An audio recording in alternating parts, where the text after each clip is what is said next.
Hello all, and please, come in out of that blustery winter weather and join us here inside the movie theater lobby where we have the temperature set at a very comfortable 72 degrees. We don't have a real fireplace yet, but we can put on a loop of a fireplace with a projector. So join us here by our false fire. I'm Brandon. And I'm Leah. Oh, and Brandon, you shouldn't say fire in a crowded theater, so, be careful. Yeah, you're right. And what are you wearing? Oh, Leah, obviously, I'm wearing the Catwoman outfit. Meow. Huh. But I didn't want to leave you out, so I got for you the Batman outfit. Okay. If you prefer, I have the Penguin outfit as a backup, but I think the Batman outfit is better. No, you shouldn't have. That's right. We have that midwinter Batman party to go to right after the lobby meeting. I nearly forgot. Yeah, indeed. Costumes were mandatory. And Leia, I think the secret is out now. Want to tell our friends here what movie we're covering today? Absolutely. Today, we're talking about the 1992 classic Batman Returns. Thanks for saving the day, Batman. I'm afraid the circus gang is back. We'll see. Let's get a little bit of a plot recap going here. I'll try not to go on for too long. Batman Returns, a 1992 action-adventure movie, a sequel to the 1989 Batman. Mm-hmm. Sorta. So it is a second in a storytelling group. Yes. We open with Cobblepot Manor. An obviously wealthy, monocled man smoking a cigarette in a cigarette holder looks over the estate grounds from a high window. The hall is lit with low candlelight and a fireplace. Nearby, shouts indicative of childbirth echo from a slightly ajar, darkened doorway. A child cries as a nauseated nurse and a disgusted doctor exit the room wordlessly. The posh man runs into the room and an anguished bellow rings through the cavernous passages of the sprawling home. Tick! Time moves forward and a disappointed pair of parents stare out of a window, while a white-furred cat approaches a black barred cage on wheels. The box shakes as we peer through the bars from the perspective of the captive, and suddenly, snatch! The cat is grabbed and pulled through the restrictive rods, and the cat yowls as an obvious scuffle ensues. Talk. Once again, we jump ahead. Snow falls lightly upon a mostly still park at night. Two desperately repulsed parents push an enclosed, blackened baby carriage as they race along a path to a small bridge. With assurance that no one be any the wiser, the nauseated pair drop the wicker basket into the stream below. We ride along as the child carrier floats gently and rests ashore in an underground penguin enclosure. Whoosh. 33 years later, we get a view of the greater Gotham City, and once again, snow falls upon the streets as shoppers buy gifts and newsies cry aloud about another penguin sighting to peddle their papers. A Christmas tree is lit in a festively decorated square, and we once again get a claustrophobic view from the perspective of someone secluded behind bars. Zoom! We are treated to a long view of Shreck's department store and arrive at the glass-covered dome at the top, wherein a pompous-looking man named Max Shreck, played by Christopher Walken, has a meeting with various Gotham elites, most notably the mayor. While the upper crust speak of backdoor business dealings, a meek office assistant named Selina Kyle walks about filling beverages and attending to the needs of the businessmen. Momentarily, the meeting is adjourned, and the affluent congregation head down to the recently enlightened square to deliver a sequence of speeches. While placating, empty words are spewed at the assembled working-class Gothamites. I wish I could hand out world peace and unconditional love. The ceremony is disrupted by a gang of circus performers who are known as the Circus Gang, and sometimes the Red Triangle Gang. Stilt walkers, clowns, skull-headed tough guys on motorcycles, a Santa Claus assaulting strongman, and a man with a monkey in a grinder box, which obviously converts to a Gatling gun, assault the pre-Christmas festival. Boom. A spotlight is lit, projecting a signal across the overcast and frozen night sky. The light is directed upon a man sitting pensively in a chair in a darkened yet opulent study. His attention sparked, he stands to action. This man is Bruce Wayne, also known as Batman, played by Michael Keaton. Roar! The overpowered engine of the Batmobile rumbles through the streets as its driver takes the nefarious gang to task. Pow! Batman punches his foes as he does his best to clear the area. Bam! Powerful kicks are delivered to his numerous foes. Biff! Headbutts are doled out to overly confident criminals. Zap! A grappling gun is fired and used to creatively subdue a villain as they hold one Selina Kyle hostage. Eventually, Batman dispatches his enemies and disappears into the night. Whee! Max Shreck is dropped into the sewers where he, and we, meet a portly, pale, sickly deformed-looking fella who calls himself the Penguin. With a bit of blackmail, the Penguin coerces Shreck into his pocket, and the pair hatch a scheme to bring the Penguin up from the sewers and into prominence in the world above. I've been down here too long. It's time for me to ascend, to re-emerge. A weary Selina Kyle arrives home at her small, cramped, and poorly kept apartment when she recalls leaving some important papers at the Shreck offices. Hi, Selina. This is yourself calling. To remind you, honey, that you have to come all the way back to the office unless you remember to bring home the Bruce Wayne file because the meeting's on Wednesday. And begrudgingly heads back to pick them up. While seeking the documents in question, she puts her fingers in the wrong files, and Max Shreck arrives back to the same office and catches the curious woman filtering through the files. What did curiosity do to the cat? I'm no cat. I'm just an assistant. A secretary. And a very good one. Suspicious of her and filled with Penguin paranoia, he corners the shy Selina and shockingly pushes her out of the window. Crash! Selina falls through the chilly air, and after tearing through a series of canopies, she falls upon the snow below and appears quite dead. A few moments later, some frisky felines find her splayed across the pavement and proceed to purr and lick the recently defenestrated Kyle. Miraculously, Selina jolts to life, and next we see her. She is disoriented and zombie-like as she rages in her apartment, smashing and tossing her belongings about the walls and floors in a fit of inspiration. She pulls out an old, sleek, shiny leather coat and gets to crafting. Bedecked in glossy dominatrix-inspired designs, she stands anew. Catwoman has been born in Gotham. I don't know about you, Miss Kitty, but I feel so much yummier. Meanwhile, in the movie theater lobby, here we sit, with our hero, anti-hero, and villains assembled. Let us cut away as their machinations are in motion, so we can be about our devious wee plans. Leah, what do you say we shine a spotlight, or perhaps a bat signal, on the cast and crew that made this wintry tale come to life? I can't wait. Hooray, let's do it! All right, Leah, so, cast and crew at hand, who are we going to start with? Well, I think we should start with our top billed cast member, Michael Keaton. Yeah, we can't ignore that guy for long. He seems to pop up in so many movies. All right, so Michael Keaton, some people may know already, but he was born with the name Michael Douglas. That's unfortunate. Yeah, he had to change his name when he got into acting because SAG won't allow two actors with the same name. And I'm not too familiar with this guy, but there's some other Joker out there with the name Michael Douglas already. I don't know who you're talking about. So obviously he had to change his name and he chose Keaton. All right. I mean, it's nice. It's got a good ring to it. Yeah, it really kind of goes together nicely. Yeah, Michael Keaton's been in 5 other Tim Burton films. Boy, oh boy. So he was in the original Batman from '89. Of course. Batman Returns, which is the one we're talking about now. Sure. Who's also in Beetlejuice. Right. Yeah. As Beetlejuice. As titular character. He was also in Beetlejuice. Right. Okay. Yeah.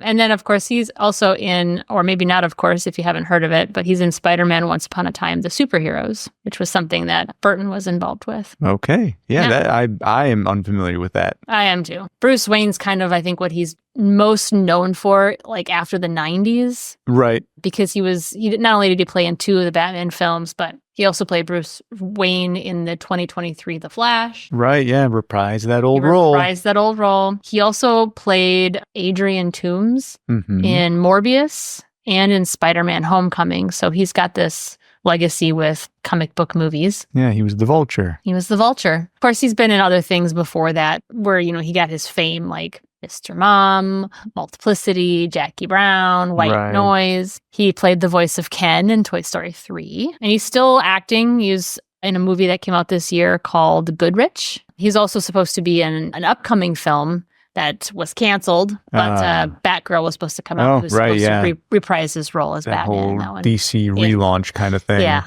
it got squashed. Man, he did play a superhero of sorts in another movie, Birdman, from a few years back. That's true, yeah. And I also believe he got his sort of notable breakout role was in a film called Night Shift. Way back forever ago. Yeah. He's a mainstay in Hollywood. He's still kicking around. He is still kicking around. You know, we just watched Beetlejuice. We did. And he was my favorite part of that film. Yeah, he was phenomenal. I'll be honest, I wasn't a huge fan of that film, but man, he was still Beetlejuice in that film. It didn't make me as happy as I was hoping it would have, but it was nice to see a return of the characters again. Yeah. We've said Beetlejuice now how many times? Enough times. Are we in trouble? He's not here, so okay. Whew. Maybe Good. he's retired. Yeah, I think so. Maybe he's taking a break. Let's move on to someone else. Who we going to hit up Let's talk about Michelle Pfeiffer? Sure, yeah, let's do it. Selena, please. Show out, Mr. Wayne. With pleasure. All right, yeah, Michelle Pfeiffer, she's been in 2 Burton films.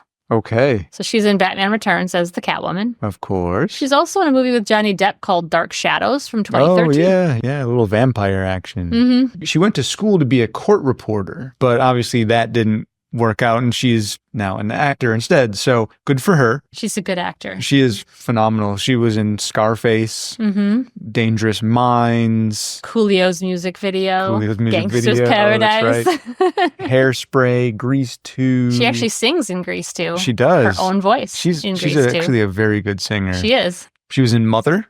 Oh, yeah. She had kind of a smallish role in that one. And Leah, what other superhero movie has she been in? She also played Janet Van Dyne in Ant-Man and Wasp, and Avengers Endgame, and Ant-Man and Wasp Quantumania. Yeah. So she just got stuck with these superhero roles, and that's not bad. She's really good in all of them. So. Yeah. I personally think some of these people come back to superhero roles because they're so fun to do. They are fun to do. I mean, she wouldn't have come back to it if she didn't like doing it. Yeah, I mean, they're typically never award-winning roles, but they're just fun. They're obviously a great way to pick up a ton of cash. They also are, I think, I'm not an actor, I think a lot of fun to inhabit those roles where you can just be over the top and you have these incredible powers that people obviously don't have. What do you say we do a quick little chat about Danny DeVito? Danny DeVito. I love Danny DeVito. Yeah, he's pretty phenomenal. He's really gone through a lot of personality changes through his time. Yeah, I mean, I think he's best known for Taxi, the TV show Taxi. Right, that's back where he got in the his day. start. That's where he kind of got his big start. He was in Jewel of the Nile. Right. Yeah, Romancing the Stone. Which I love that one. Romancing the Stone. Yep. I first saw him in, I think Taxi was probably where I first saw him. Sure. But then I saw him in One Flew Over the Cuckoo's Nest. Oh, yeah. And he was in One Flew Over the Cuckoo's Nest with Jack Nicholson, who was in the original Batman movie. The original Batman. What do you know? Yeah, his list of things goes on and on. I mean, it really does. Be Cool, Man on the Moon. I'm just going to name a few because these are like my favorite ones. Oh, sure. My personal favorite Some good ones. call outs. Man on the Moon, Get Shorty, Always Sunny in Philadelphia. Right, of course. Can't go wrong with that one. War of the Roses was a really good film when it came out. Twins. We had previously talked about Throw Mama from the Train. Right. And I think we even mentioned Mars Attacks in a previous episode as well. Yeah, so he's been in actually 5 Burton films. So he's been in Dumbo. Right. Mars Attacks. He was in Beetlejuice. Of course he was. He's in Big Fish, which we've already talked about. And then, of course, Batman Returns. He was also in, and I can't not mention this because every time it comes up, I have to mention it. All right, I'm not going to stop you. He played the Grundle King's voice in My Little Ponies, the movie. I was waiting for you to bring that up. Yep. Go My Little Ponies. Yeah. Leia loves the ponies. All right, well, now that we got the My Little Pony mention out of the way, let's talk about Christopher Walken, shall we? Let's do it. Frankly, I feel it's a bum rap. I'm a businessman. Tough, yes. Shrewd, okay. But that does not make me a monster. He's been in 2 Burton films. Right. Tim Burton actually didn't want to originally put him in Batman Returns because he was afraid of him.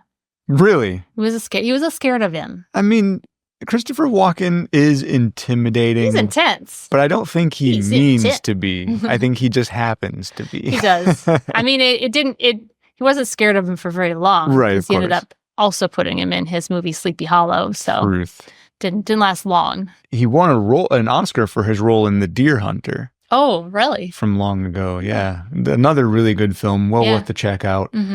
And he was in Annie Hall. Oh, Suicide Kings. Maybe not everyone knows about that movie, but he was kind of the starring role in Suicide Kings.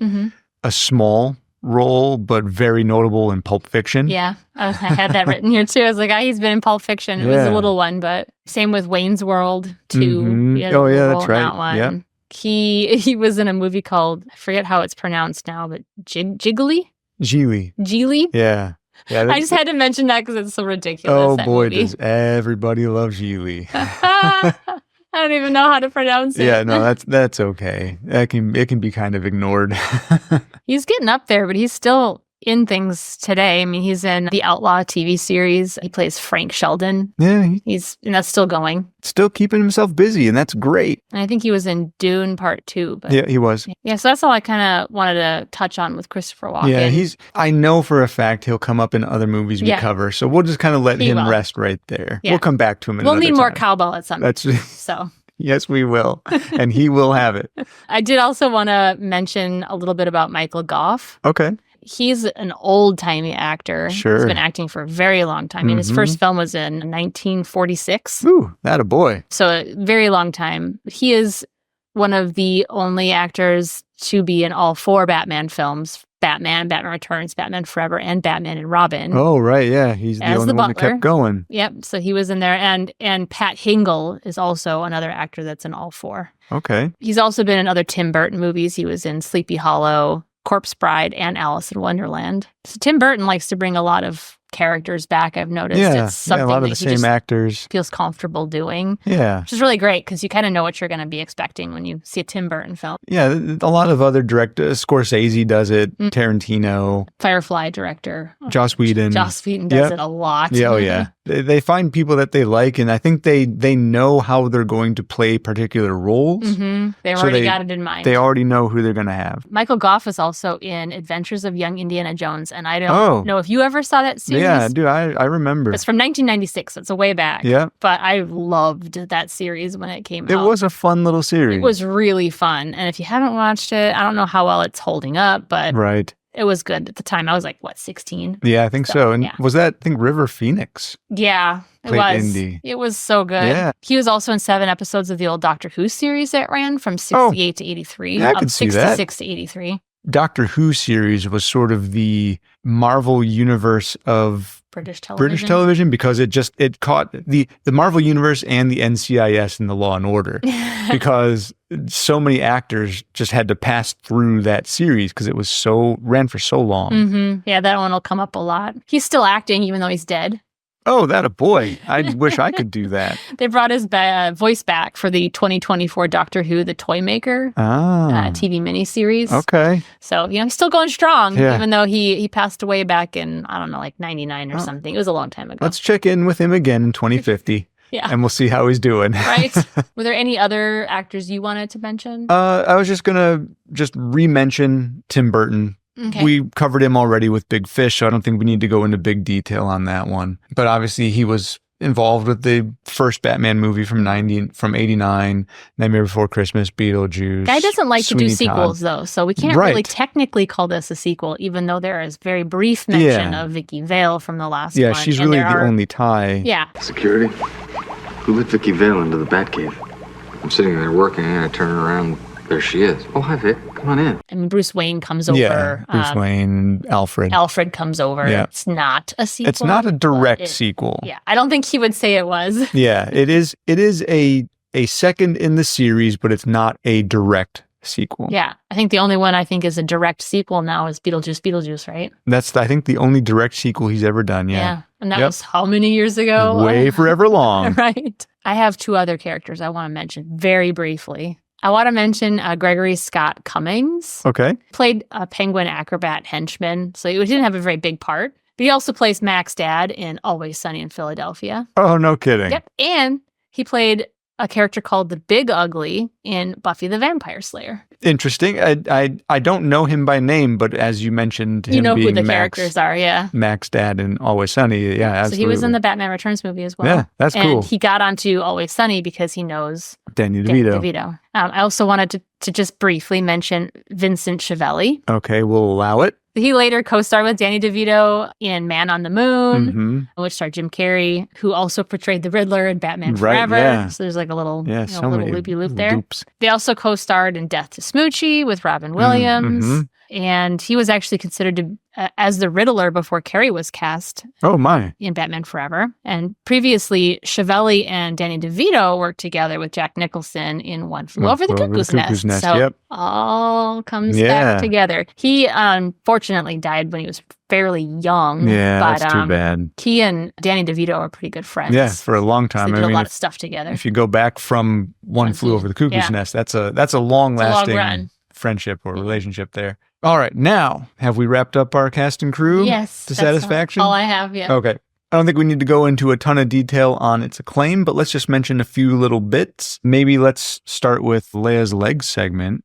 So this film did 3.56 legs. Oh, there we are at the legs again. Not very long legs. We got little short penguin legs. Okay, well, that's fine. It's some legs. Some is better than no legs. It was a moneymaker, though. Yeah. Because it had an $80 million budget, but it made almost $46 million back opening weekend. Oh, wow. Okay, that's a fair chunk. Yep. And domestically, it did $163 million. Oh, there we go, budget. The budget's doubled. Worldwide, it did almost $267 million. That sounds like a fair financial success. Yeah. Obviously, which is why there was a third and fourth Batman movie. It was the biggest opening weekend to gross in history, breaking the record set by Batman in '89. Broke your own previous record, basically. Yep. And it's also the second sequel to surpass its own predecessor after Jaws 2, which was from 1978. Bye-bye, Jaws. Leia, did you hear about any award nominations or wins or anything with this one? Well, it's a superhero movie, so a lot of times we don't get a lot of that's big true. Recognition for these films. It was nominated for 2 Oscars. Oh, no kidding. Which is pretty huge. Yeah, that's great. I mean, even a nomination for an Oscar is pretty huge. It also it did receive Best Makeup Award at the 19th Set Oh, I Awards. could see that. That was some pretty good, especially on Penguin. My God. Yeah. I mean, just incredible. Gross. Yeah. But incredible. Yeah, super good. Yeah, it also received 4 other Saturn Award nominations for Best Fantasy Film, Best Supporting Actor for Danny DeVito, Okay. Best Director for Burton, and Best Costume Design. So Oh, all right. it got That's some fair. recognition. Yeah, it got some notoriety at least. Yeah. I mean, not that a movie that made this much money necessarily needs more notoriety, but it was a really well done at the time. Very different in style than superhero movies are today, but for the time, it was a really well done superhero movie. A lot of complaints from parents on this one. So dark. Because it was so dark. Yeah. And so terrifying. But and that's scary. why I loved it. I know, that's why I loved it too. So good. I think that kind of leads us into some of the inspiration for this film, because I think the inspiration kind of is what makes this film so dark to begin with. Yeah, let's chat a little bit about where the themes and thoughts and concepts all came from. The writer is Daniel Waters. Mm-hmm. And of course, there's an uncredited writer for the screenplay, Wesley Strick. Okay. And Daniel Waters is kind of the one he's kind of responsible for the dark tone of the film. But Wesley Strick has put his own little flair on it, which we'll talk about later, some of the contributions he made to this film. But a lot of this film's inspiration, I think, is pulled from Nazi Germany and from some of the fascist architecture at the time. I mean, there's a lot of references to the Weimar Republic culture, which was the German culture that existed between the 1919 and 1933 before the Nazis took over. And in some cases, actual explicit reference to it in the film. The outfit and the look of the penguin are based on the title character from The Cabinet of Dr. Caligari from 1920. And so a lot of the scenery and the set designs of this movie are inspired by that same movie as well. Yeah, Dr. Caligari, he was a bit taller and thinner than the penguin, but he was hunched over. He wore a long overcoat, a top hat. He walked with a cane. Yeah, and Christopher Walken's character is actually named after Max Shreck. He was a German horror actor. He was known for playing Count Orlok in Nosferatu, a symphony of horror that's from 1922. Yeah. Which was a film that came out of the Weimar Republic culture. Mm-hmm. So a lot of inspiration drawn from that.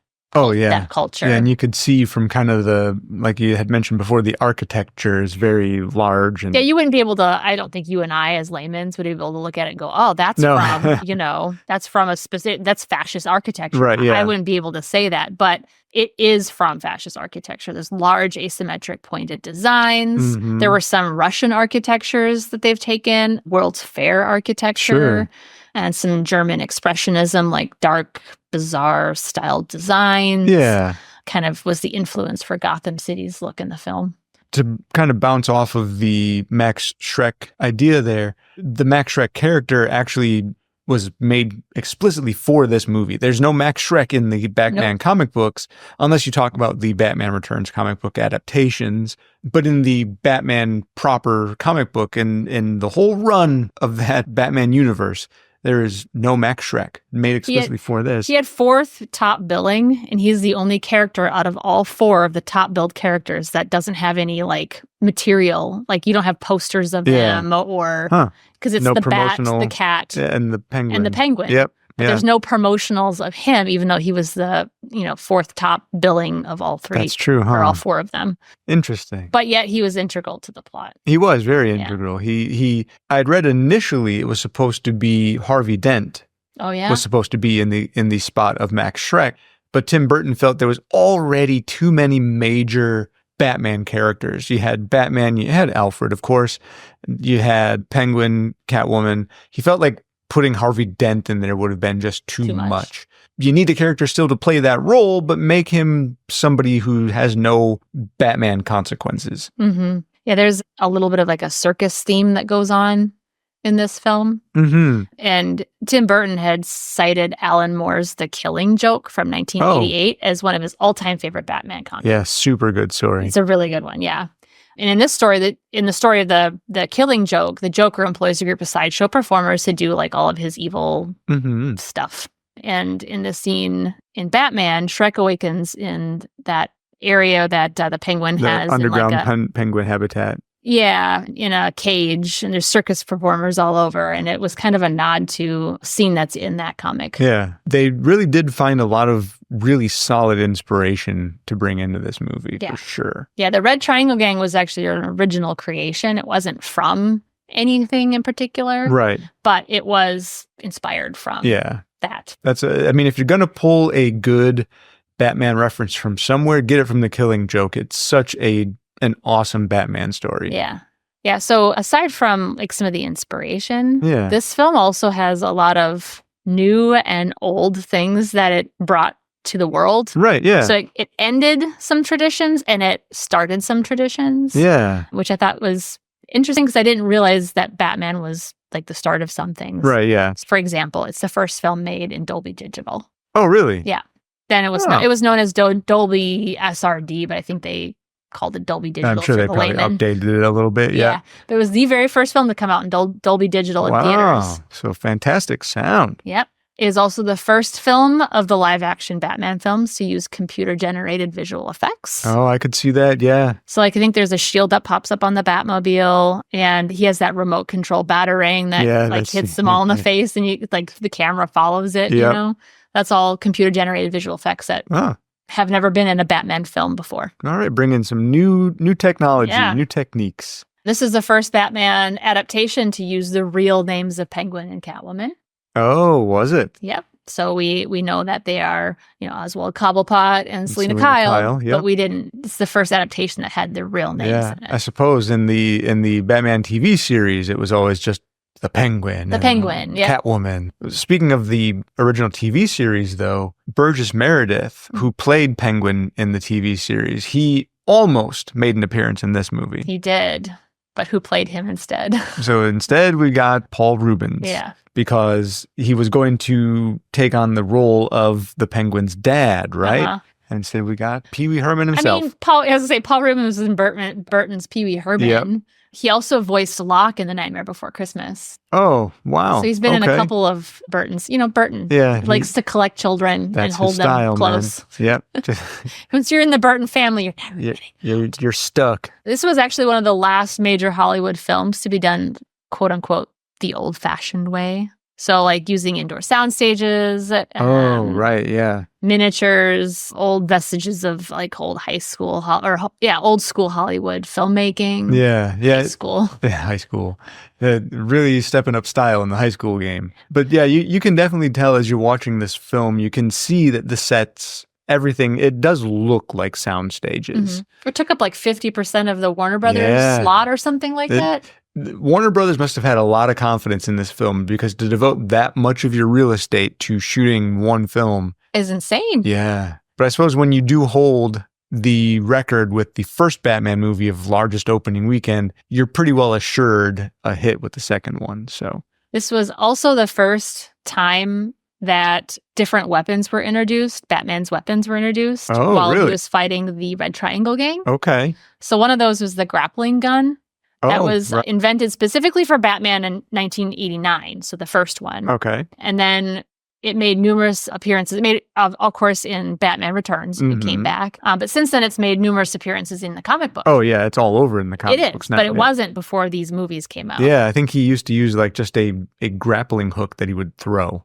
Well, yeah. I mean, he had a double grappling gun and a line launcher, but that was also specifically created for this, as well as the programmable batarang that he uses. Oh, yeah. Yeah, the little... But now you see that in the video game. Yep. I mean, that's huge in the video game. In Arkham, the Arkham series games, all of those gadgets are... those are primary gadgets. Yeah. This movie created those gadgets. Which I think is really interesting. That's some grand ideas. If it was good enough to go from the screen to the page, then that's some really damn good ideas. Yeah, that's all I have for In with the New and Out with the Old was the segment I want to call that. The new segment that I just created just now. Just now. It may never come back, but for this movie. But at least it's here. I guess going from Out with the Old, In with the New, Jack Nicholson, who had played the Joker previously, he's the one who is not responsible for getting Danny DeVito cast in this movie, but he is responsible for convincing Danny DeVito to take the role. After Nicholson had relayed to Danny DeVito his experience playing the Joker, and you have to take this role. Of course, how much money comes in from this kind of role. He is the one who convinced Danny DeVito to take it, and then we have the Penguin. Vincent Schiavelli was cast because he was handpicked by Danny DeVito. Was he? For the film. But it was similar to Tracy Wolter. He was picked by Jack Nicholson to be his right-hand man for the first Batman film. Oh, boy, Jack Nicholson really is putting his fingers in the Batman movies. He really is. So there was a scene where the Penguin is getting a bunch of food thrown at him. I just wanted to mention this because we always talk about how Danny DeVito is so not afraid to just be gross. Yeah. Right? So in this film, they were going to get a stunt double to stand in for him because as an actor, who really wants to get a whole bunch of gross food thrown at you? Well, Danny DeVito insisted. He said, no. I'm doing this performance. So go ahead, hit me with it. Yeah. So eggs, tomatoes, you know why? You know why? Tell me why. He's the trash man. Yes, he is. He is definitely the trash man. That's why. Danny. Yeah, there's so many gross scenes in that film with him. There was a scene where he's eating looks like raw fish. Oh, yeah. It was smoked trout, but I was watching it and going, is he really eating that? Because that didn't have the, type of special effects you have today where you could kind of make that look like real, but not actually make it real. You had to have somebody eat an actual fish. Yeah, so he was eating those fish, and I'm sure he was also eating some bones and skin and stuff. But it was a smoked trout. It wasn't raw trout. At least it was tasty. I love smoked fish. Yeah, no kidding. It may be tasty. Maybe. I don't know. With all the bones and skin. Yeah, the bones and skin might kind of ruin it. But still, smoked fish. Come on, man. There's a lot of other people that were considered for his part. Really? A lot of other people. Why don't you give me a few of them? I'll give you just a few. There's a lot. Dustin Hoffman was actually originally the first choice to play the Penguin, but he actually declined it. I could understand why. It doesn't seem like the role he would take. Right? So some weird ones, though. Marlon Brando, John Candy. Yeah, I don't know if I would have liked that. That would have been weird. Alan Rickman. This one's weird. Phil Collins. Could you feel that one in the air tonight? Yeah. Rowan Atkins, I think, would have done a really good job. I think that would have been fun. I think that would have been good. Christopher Lloyd. That's Sir Ben Kingsley. Danny DeVito, best choice, man. I think that was hands down the best choice. Yeah, gotta say, especially after having seen his performance. Although, had you told me before I'd seen the movie that Danny DeVito was going to play the Penguin, I'd be like, what? I don't know about that. Yeah. Nah, he nailed that role. No, he really did. He actually, Danny DeVito read in the paper that he was being considered for the role of a Penguin a year before he was actually even offered the role of the Penguin. Okay. So he kind of already had a hunch that was coming, but nobody told him for a whole year. Boy, this movie, to his face.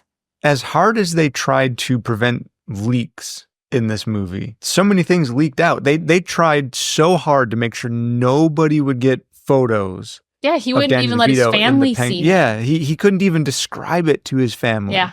And And yet it still somehow it leaked out. Those Yeah. MRFers, man. Boy, somebody on that set is just really not trustworthy. He must have loved the makeup, though, and loved the character, because I read somewhere that he stayed in character. Yes. And creeped everybody out. In between performances on set, he would still stay in character. I guess it's a good way to keep your mindset in that disgusting little penguin man. Yeah, but Burton was like kind of thrown off by it. He didn't ask him to do it.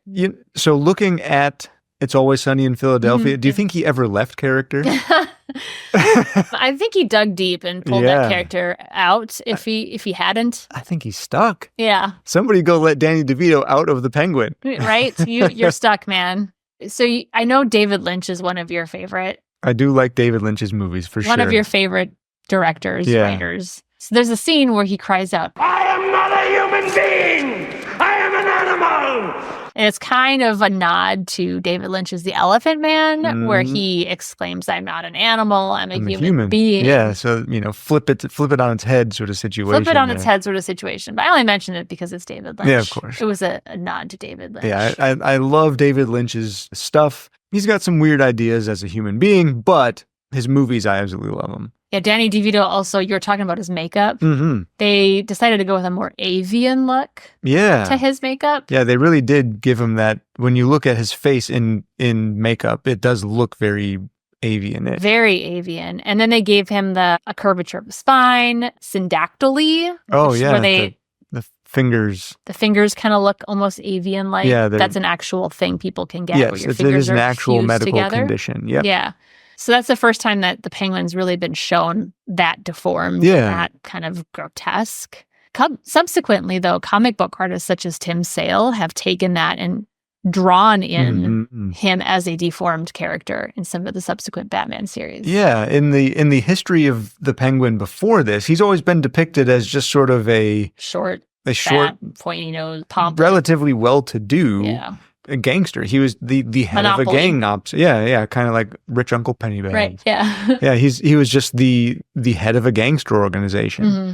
So that was his thing. Totally before. different kind of a creature this time. Yeah. An animal. Not human, animal. Really more animal than human in some ways. The way he kind of scarfs on that fish, and he's constantly spitting and drooling, and terrifying. yeah, he's a gross fella. Not only were we terrified, but they had a monkey in this movie. Oh yeah, I remember with the organ grinder. The monkey wouldn't even go to it. Oh, because he was so creepy looking. The monkey was like, fuck that, I'm not going over there. No way. I understand that. He scares me just seeing him on screen, let alone being next to him, I'm sure. Yeah, there's a scene where he comes down the stairs and he took one look at him and immediately jumped at his testicles and tried to attack him. Okay. Hopefully there was a lot of padding on Danny DeVito outfit. said thankfully for the heavy paddling. Yes. The heavy padding he wore. It stopped the monkey from doing anything. Thankfully Real it wasn't damage, heavy paddling. That'd be a totally different. That'd be a totally different film. Situation. Yeah.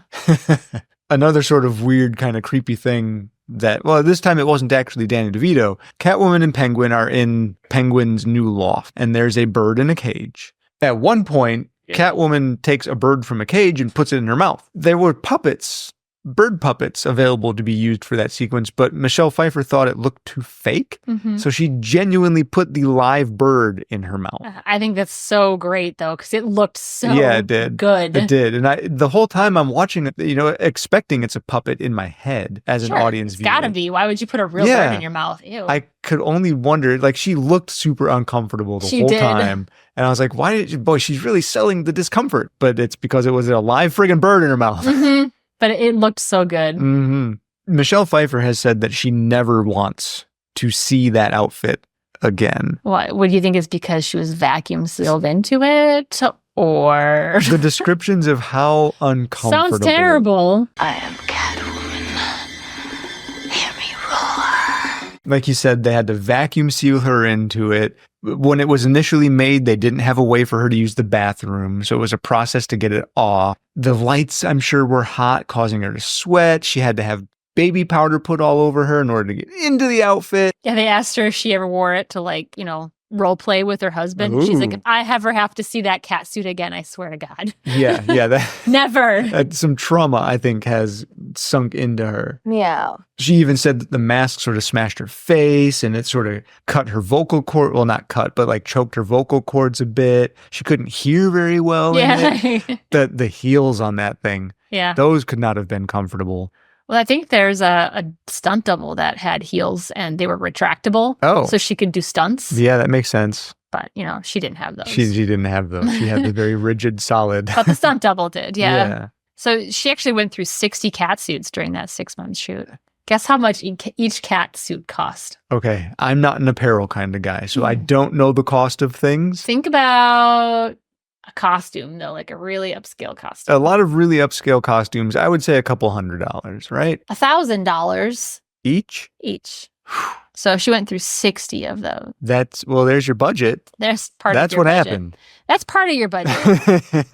Wow. Annette Bening was actually originally cast to be Catwoman. Right. But Yeah, I she heard was that. replaced by Michelle Pfeiffer. Speaking of budgets, Pfeiffer had a $3 million salary, whereas when they were offering it to Annette Bening, she was only $2 million. Oh. So their budgets went Boy, up when they hired Michelle Catwoman Pfeiffer. was pricey. Yeah, she was. There's a lot of other actresses that were considered for Catwoman. All right, give me a few of those. I want to hear. I like hearing. I do too, because because you start thinking about like the what possibilities. film of, would have been better or worse. I don't think it what would could have have been changed. No, I think the casting ended up just perfect. Yeah. Brooke Shields was briefly considered. Okay. But then she was determined to not be relevant Yeah, enough. she was popular earlier. Gina Davis, but she ended up taking the role of A League of Her Own. So she was going to get that role. I think it's better that she went to A League of Their Own. Yeah. Jodie Foster, but she decided to do the movie Little Man Tate instead. Okay. Certainly not as notable. I don't know if that would have been as good. There were also Cher.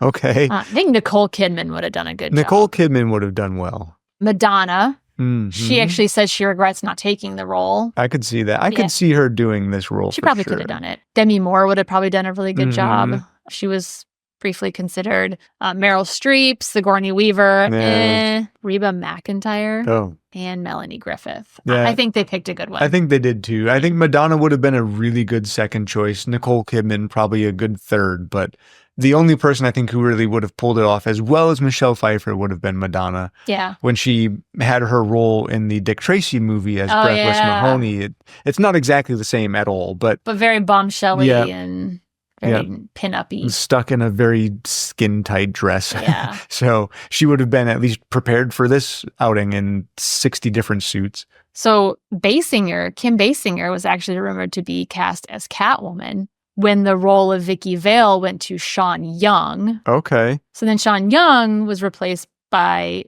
Kim Basinger to play Vicky Vale. Right. But then Vicky Vale did not come back for Batman Returns because... No sequels. No direct sequels. Tim Burton does not like direct sequels. So her first name was briefly mentioned. Right, yeah. But that's about all you get from Vicky Vale on that one. See, Vicky thought. Vicky? Ice skater or stewardess?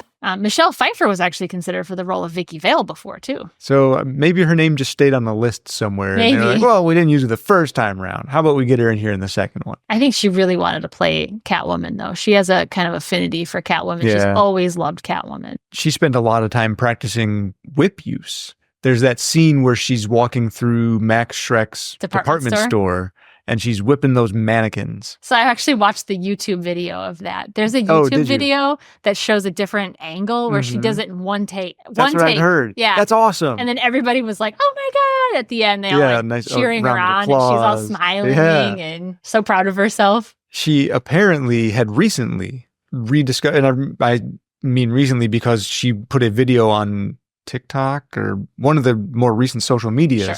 She had rediscovered the whip in storage. So she brought it out to see if she could do it again and had performed some whip use on her own personal recording and uploaded it to social media. How'd she do? She did great still. Yeah. It was like getting on a bike. Still a little rusty, but for how many years ago? 33 years ago? Yeah. That's still good. Yeah. So you were telling me about the cat suit and how she couldn't hear. Mm-hmm. Tim Burton said he had to tell her over and over again to lower her voice because she was shouting. Because she couldn't hear her own voice. She was shouting so loud. He's like, you need to bring it down a little bit. Also, Michelle Pfeiffer, she did the whip training. Mm-hmm. But she also trained at Steel Boxer Kickboxing Gym 2 hours a day for 6 months. No kidding. She practiced yoga, weightlifting, and karate. Well, I mean, she looked amazing, and all of her actions were very smooth. So the work she did shows through. And I actually did write down how long she did that bullwhip training for. Oh, how long did she? So she did it for 3 months. She trained with a 12-foot bullwhip. Whew. She also has been quoted saying it was the most challenging role that she's ever had. I'd believe it.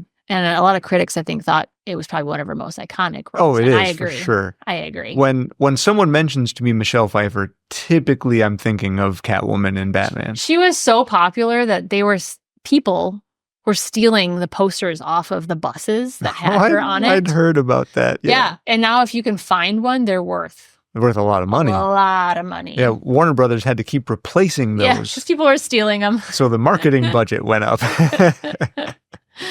I feel it is worth mentioning that Catwoman's origin in this movie is very different than she's ever portrayed in the comic books. Just as we mentioned, Max Shreck is never in comic books. This particular Catwoman, in a way, is not in the comic books. Her suit went on to inspire a lot of design. Which, I mean, bully, because it's a great It's a really great suit. But in the comic books, she is not supernaturally powered at all. It's a little weird. Yeah, she's just she's a thief. Cat burglar? Cat burglar. The cat. She does have some above human typical abilities, dexterity, strength, constitution, all that sort of thing. And here I am naming a whole bunch of D&D attributes. You are, but that's not untrue. It's not untrue. I mean, that is how a lot of comic book characters are rated as far as fan speculation. So she does have above human abilities, but she's not super powered at all. Sort of in the same way Batman, there's nothing super powered about him. He's just stronger and smarter than the average human. And of course, he's got that unending bank account. He does. So, yeah. Daddy writes checks. But then again, I guess a lot of Batman's rogues gallery are not super powered. The Joker's not super powered. Penguin's not super powered. He's just crazy. He's just crazy. The Riddler. The whole Batman in general is either high technology or just very intelligent. Yeah. I mean, until you get to things like Superman. Yeah. Then of course you have the whole that's superpowers. Yeah. That's a little like extreme from Batman. Yeah. And many of Superman's villains are all superpowered because they have to be in order to keep up with the superpowered alien that he is. Well, this isn't the first time that Selena Kyle her transformation into Catwoman has been different than from what the comic books were. In Catwoman 2004, let's not mention it ever again after this. Okay, this is the quick mention you get. But they established her transformation from the goddess Bast. Okay. That brought her to life. Yeah. That brought her to life as Catwoman. And then in Birds of Prey, she becomes a metahuman in that one. So it's a little bit of a different background. She also gives birth to Helena Kyle. Yep. Or the Huntress. Yeah. Which inherits her feline abilities. Yeah. So there's some other movies and references that change it up a little bit. Yeah, too. kind of throw their own little spin on things. And that's even the same thing with a lot of the Marvel characters, even though they are very tied to the comic books as far as power-wise, power sets, they still do have a lot of differences to origin and relationships and things like that. So. Yeah. Oh, so we mentioned previously how there was that kind of animosity between the Penguin and Catwoman when she shoved that bird in her mouth. Right in the beginning of the movie, there's almost a little foreshadowing of that conflict that they have. Because as I mentioned, when I sort of ran through the plot real fast, the film opens with the Penguin in that caged box. The poor baby penguin. Pulling that cat into that box and there being a struggle, a fight. Little foreshadowing. Yeah, exactly. So I thought that was kind of a nice little nod to the whole ordeal. We haven't really talked about Michael Keaton at all. No, we haven't. In regards to this film. Yeah. He and Tim Burton actually preferred this film to the first Batman film. Yeah, I would agree. I agreed with that. I don't know if I preferred it, but it is very different in style and tone. Yeah. The first one was so This one obviously had some fantastical elements to it. And the first one did as well, but the first one was much more grounded. It was much more grounded. And he came back for this film. Of course, it wasn't a direct sequel, but it was sort of like a sequel because he's in it. He was offered twice what his salary was for the first Batman movie to come back to this movie. I'd say that was money well spent because you got to keep that Batman. But Warner Brothers didn't want to do it. They were uneasy about it. They didn't think it was a good idea. And Tim Burton was like, no, he deserves it. Wow. And Tim Burton went to bat for him. So it was the biggest salary for a actor playing a superhero. He surpassed Christopher Reeves. Christopher Reeves was paid $6 million for Superman 4. Okay. The Quest of Peace in '87. Michael Keaton was paid $10 million for that. Oh boy. Big bucks back then. Almost double. Yeah. The costume that he was wearing weighed 55 pounds. Oh, man. Which, for some of our overseas folks, that's 25 kilograms. Yeah. And it's so rigid. Yeah. That was the part that I struggled with when I watched this film is how can Batman be effective if he can't even turn his head? Yeah. Like he has to turn his shoulders every time he looks somewhere. Yeah. He's very robotic in his movements because he's so locked in that suit. It just seems so ridiculous when you're watching it. But you got to kind of suspend that disbelief a little bit. Yeah, you really do. Michael Keaton actually said his favorite scene in the film was a scene where the tattooed strongman in the film, he puts a bomb on him and places him down I remember. a pipe or something like that, and he blows up. Coincidentally, even though it's his favorite scene in the film, it's one of the very few scenes in almost any of Batman's history where he actually kills a villain. Oh, yeah, I suppose so. He doesn't kill villains. He knocks them out. Yeah. He puts them unconscious. That's the whole thing. Sends them to the cops. Here, Commissioner Gordon, I caught him, Arkham Asylum or something, too. Yeah. So it's one of the few scenes where he actually kills somebody. Yeah. And it happens to be Michael Keaton's one of his favorite scenes. And I think the only other time that I recall him, actually, he did throw a few people down very large heights in the first movie. In the first one? Yeah, but not in this one. No, but he's not known for killing. No, not typically. No. Oh, and he lights that one acrobat or clown attacker on fire with the Batmobile. He survived. He's burned. Not necessarily dead. Fire. He sure. loves Oh, that's fire. right. Yeah, he was a fire breather. He comes from fire. Just give him a taste of his own medicine. It's all good. Mentioning that Batman doesn't kill typically, especially in the comic books, although recently he's sort of changed his MO, doesn't mind getting his hand dirty now and again. A character very synonymous with Batman is Robin. Now, we all know, of course, Robin appeared in the third Batman movie, but he was supposed to show up in this one. And we talked earlier about how Max Shreck was put in this movie because Harvey Dent was supposed to be there, but Tim Burton thought, too many Batman characters. He thought the same thing about Robin. So the scriptwriter that took over to kind of finalize the script took Robin out with the same sentiment of too many people, right? But Robin had already been cast, and they had cast Marlon Wayans as Robin. And actually, I believe we mentioned Marlon Wayans back in the Dumb and Dumber episode in conjunction with Jim Carrey. So Marlon Wayans was going to show up as Tim Drake, which is not the original Robin, but he is a comic book character. And he actually even still gets residual checks. Oh, does he? From the movie. I didn't know that. Yeah, because he was cast and paid for his contract, even though he didn't perform in the film. He would have, I think, been good. And I think it's kind of crummy that Joel Schumacher, when he took over to direct for Batman and Robin, it's kind of shitty that he cut him out to hire Chris O'Donnell, because I thought Chris O'Donnell was terrible. He was terrible. I'm sorry, Marlon but Wayans would have done so good. I think he would have done a better job. Yeah, I think so too. It's one of the things I hate most about the fanboyism. God forbid you cast a woman for a man's role or a different race for a different traditionally skin white color. Like it's so stupid. Yeah, I think it should have nothing to do with that, because if they're good at it and they can play the role, that's all that matters to me. There's a lot of room for these characters to be envisioned differently and to dictate that they must only be the ones that I know from my comic books. Dumb. Sorry, pal, move on already. So there's kind of like we talked about the German influence. Max Shreck is the one who takes Penguin under his wing after he's been blackmailed. Right. To become mayor, to take over. I can really get into this mayor stuff. It's not about power. It's about reaching out to people, touching people, groping people.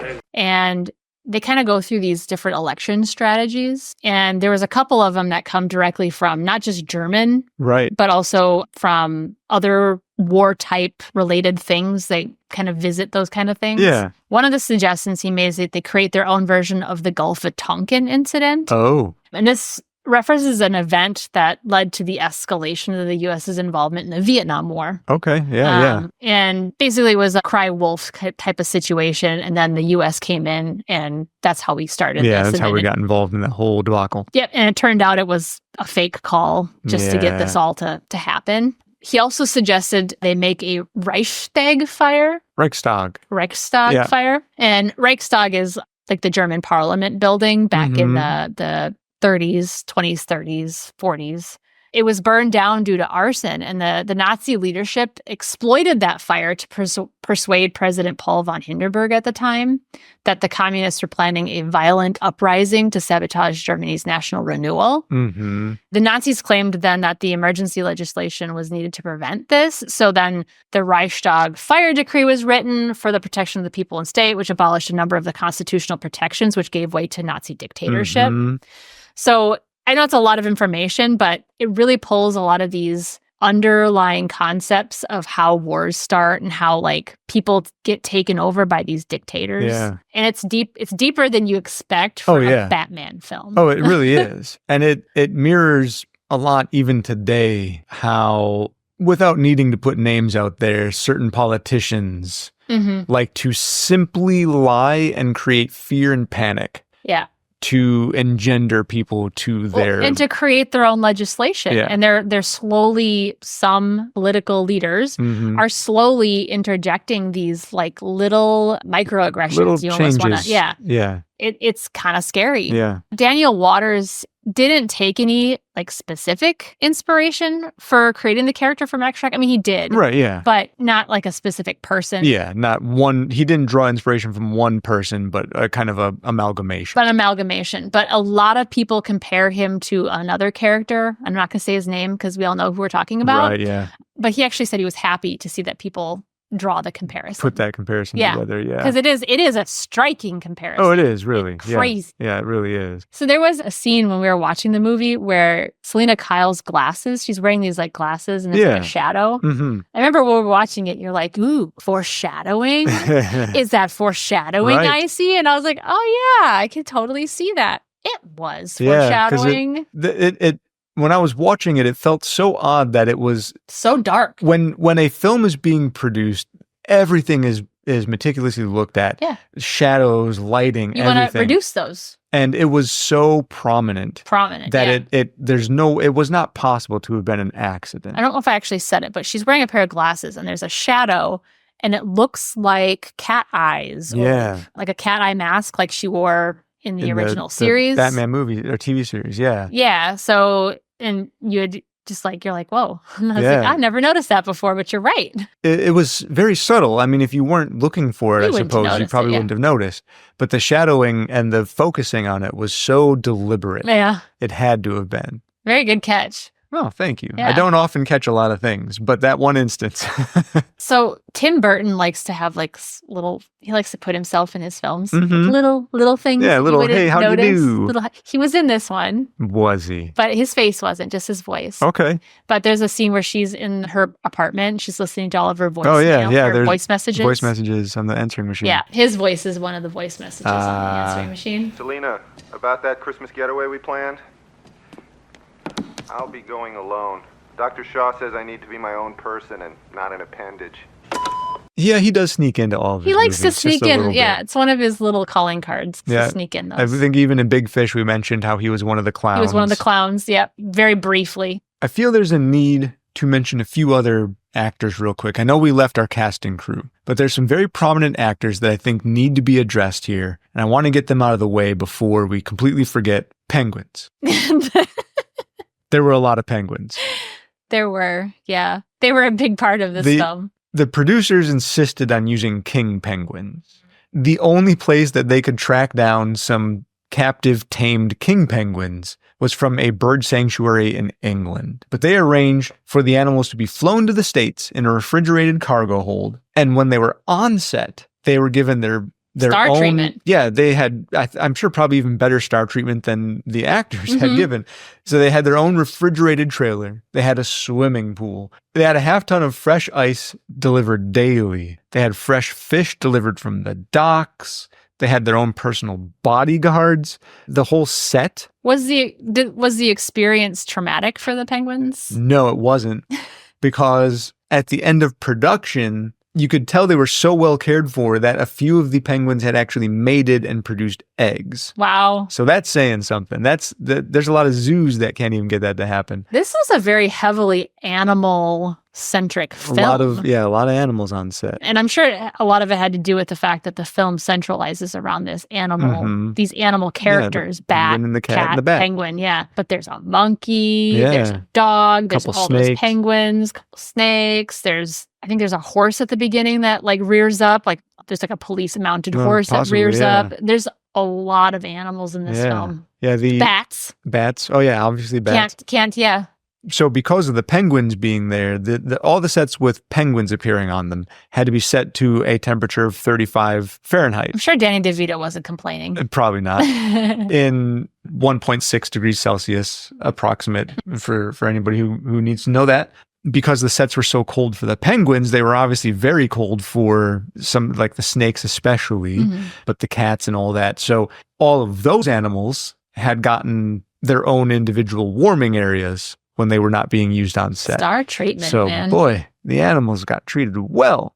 So around 57 minutes into the film, there's it's the scene where he straps the dynamite onto that strong man, and then he hurls a goon over a bridge, and the goon flies through the air, and he screams. What scream was it? Oh, that's the Wilhelm scream. Yeah, it was the famous Wilhelm scream.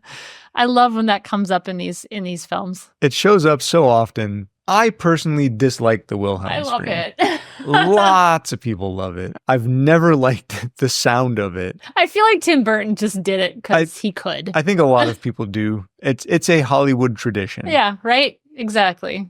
That being said, if I were to ever make a movie, which I can't imagine I ever would, were I to make a movie and I needed a scream, I might do it just so I can fall into that grand tradition. But boy, I dislike the sound of that scream so much. We had talked about David Lynch. Mm-hmm. So he also directed and wrote Twin Peaks, right? Of course, yes. So bear with me. you. David Bowie had previously been considered to play the Joker in Batman for the 1989 series. He was also the first choice for the part of Max Shreck before Christopher Walken was cast. Okay. But Bowie turned down the role in favor of playing in Twin Peaks Fire Walk with Me in 1992. Okay. So the only reason Christopher Walken was cast as Max Shreck was because Twin Peaks came out. Things could have been so different. They could have been so very different. I think he would have done a great job either way. Yeah, I think he would have done a fine job. That would have been okay. But yeah, no, he did a fine job. He's also another guy who likes to have the same David Lynch. characters Oh yeah, over and over David again. Lynch gets a lot of the same actors over and over, especially Kyle MacLachlan. They've got a long relationship. There's a photograph in Max Shreck's office that has him with Arnold Schwarzenegger. Oh, okay. Which is interesting because why? Because Arnold Schwarzenegger shows up in another Batman movie. as Batman and Mr. Robin. Freeze. Yeah. So I have to look at that again when I watch and see. Yeah, I wonder if there's any inference that it may be him or related, if it's just, or if it's just a coincidence, a wacky coincidence. Yeah. There's some cufflinks that Max Shreck wears in the movie. Okay. And he actually requested from Tim Burton that they make him these cufflinks. They look like human molars. Oh, intriguing. he saw these cufflinks in the movie The Great Gatsby from 1974. Oh.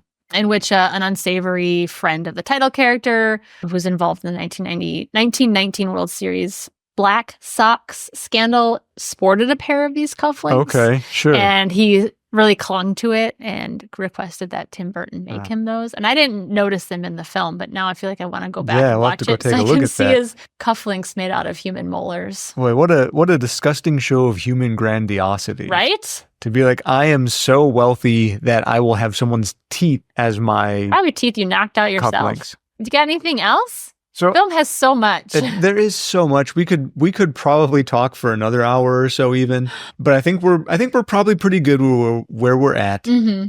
Although I do want to mention just one last little thing because it's adorable. Okay, please do. I love adorable. So I had mentioned our stars of the show, the Penguins, not long ago.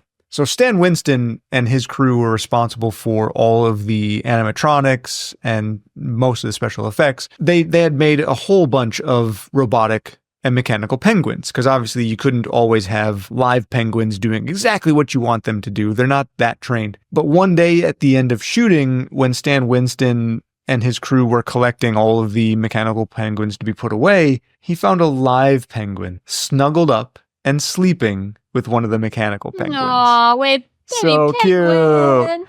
So I can't remember which actor it was, and I honestly don't remember which penguins they were, but there was a couple, like 3 different kinds of penguins that were used. And one of the actors had claimed that 2 of the penguins were nasty, mean, they would fight, and they were not friendly. I feel like Christopher Walken had said that. He said, but the emperor penguins, he said, were so sweet, and you could actually pet them, and they were friendly. Yeah, I'm just imagining these cute little penguins being malicious little a-holes.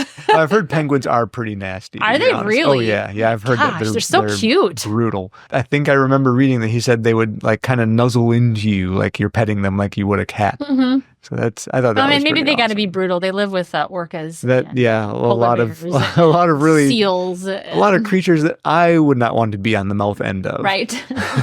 So I get it. Usually right about this time, Leia, we have a spoiler segment. I got nothing. Oh, I do. Oh, do you? I do. Wow, I thought we were actually going to make it through an episode with 0 spoilers. Okay, well. I do have just a couple. Let's give our friends here a real quick moment to excuse themselves. You may leave the room now. Get out of our warmth. Get out of the warmth and into the cold if you don't want to hear the spoilers. Yeah. Oh, that's mean. Well, that's what they get for not watching the movie already. That's true. It's been a long time. You've had your chance. You can either risk it in here with us, or you can go out in the cold. Yeah, I mean, what, 22 years? 32. 32? Oh, my God. Right. How old am I? Oh, boy. Do we need to even talk about it? No. Let's just leave that on the floor. Not talk about it. Okay. Spoiler chance. Here it is. Get out now. Now I could free up some time. I'm listed. I'm tempted. I'm working. I'm leaving. All right, Leia, I think this is fair. Okay. I got nothing, so this is all you. This is Leia's spoiler my show segment. So it's mostly because it's stuff that happens at the very end. Sure. I understand. Yeah, you don't want to give away the ending. No. That's why we don't do it in the intro. Go have and enjoy this movie. Yeah. So the final shot of the film, Catwoman is seen looking at the bat signal. Mm-hmm. And was added as an afterthought. I guess we see the Catwoman get electrocuted at the end. Yeah. And is she just dead? kind Is of, she not? You kind of assume she's dead, but all at the same time, she's like, cats have 9 lives. I'm already at my 7th, And so my thought process was, that was her 8th. Right. So she's still alive. Well, and when they unbury the rubble, they find a burned up Max Shreck. But they don't find Catwoman. No Selena Kyle. No Selena Kyle. The shot for the film actually had to be filmed on a weekend, less than a day after the conception of the film, with a double for Michelle Pfeiffer. And the single shot cost $250,000. Why? I actually don't know. That is incredible. Probably because it was production was closed done, already. Yeah, it's done after everything was already shot. Wow. Yeah, it was a lot of money for that one shot. I know that's nothing compared to their overall budget, but I would like $200,000. Right? So we kind of talked briefly about Daniel Waters and Wesley Strick. Mm-hmm. So Daniel Waters is credited as the main screenwriter, but Wesley Strick is an uncredited screenwriter for the film. He actually made a quick rewrite of the screenplay at Tim Burton's request. And that rewrite removed Robin from the script. It removed the reveal that Max Shreck was Penguin's older brother. Oh, right. I remember reading about that. Which was something that was supposed to happen. It removed all but, 1 or 2 mentions of Vicky Vale in the film. Sure. I think Tim Burton was getting cold feet on having a sequel, and he wanted to not make it a sequel. So he removed as much as he could. And so Wesley Strick was kind of involved in all of that. Daniel Waters is credited with the overall like darkness and sinister feel of the film. Sure. However, Shreck is responsible for some of the scarier scenes, like the children being kidnapped. There's that scene where all the children are getting kidnapped. Yeah, no, I remember. There's a scene where Penguin bites off a man's nose. Yeah, that's gruesome. And then Penguin spewing all that bile in his final death scene. Yeah. Yeah, he's all kind of responsible for that as well. But, of course, Daniel Waters is responsible for everything else. The overall story. The overall story, the electrocution at the end, and the dark feel of the film. But we can't, leave Wesley Strick out. He had a big part in creating some of the elements of this film and removing some of the elements of this film. Exactly. Well, he got Marlon Wayans paid without having to perform. So there you go. It worked out. Yeah.